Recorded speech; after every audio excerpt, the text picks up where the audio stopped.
ગુજરાત સરકારના માર્ગદર્શન હેઠળ મુખ્યમંત્રીશ્રી તેમજ વાહન વ્યવહાર મંત્રીશ્રીના માર્ગદર્શન હેઠળ સુરત વિભાગ દ્વારા હોળીનું એક્સ્ટ્રા સંચાલન કરવા આવનાર છે. આ એક્સ્ટ્રા બસો તારીખ 27 થી 2 તારીખ સુધી આ એક્સ્ટ્રા બસોનું સંચાલન થશે.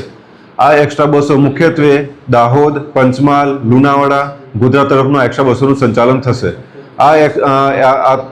જે એક્સ્ટ્રા બસો છે તે મેઇન સુરતના મેઇન બસ સ્ટેશન CBSની સામે જે સિટી બસ સ્ટેશન છે ત્યાંથી આ બસો ઉપડશે. ઉપરાંત આપણે જે ઉલપાડમાં રામચોક છે ત્યાંથી પણ આ એક્સ્ટ્રા બસોનું સંચાલન થશે. અને આ જે એક્સ્ટ્રા બસો છે જે અમારું ઓનલાઈન બુકિંગ છે www.gsrtc.in એના પરથી બી અમારી ટિકિટનું બુકિંગ થશે. તેમજ જે ગુજરાત સરકારનું માર્ગદર્શન છે જે મુજબ ST આપને દ્વારે તે થકી જો 52 મુસાફરો એક સાથે જો ટિકિટ બુકિંગ કરાવશે તો તેમની સોસાયટી સુધી અમે બસ આપીશું કે જે તેમની સોસાયટીથી પોતાના વતન સુધી ડાયરેક્ટ મુસાફરી કરી શકશે.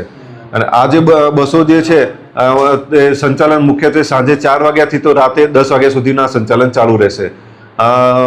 જો ભાડું જોઈએ તો ST નિગમના જે નિયમ મુજબનું જ ભાડું વસૂલાત કરવામાં આવશે. દાહોદનું છે 350 રૂપિયા, ઝાલોદના 355 રૂપિયા, ગોધરા 305 રૂપિયા, લુણાવાડા 330 રૂપિયા, છોટાઉદેપુર 315 રૂપિયા. જે નિયત કરેલું જે ભાડું છે એ મુજબનું ભાડું વસૂલવામાં આવશે.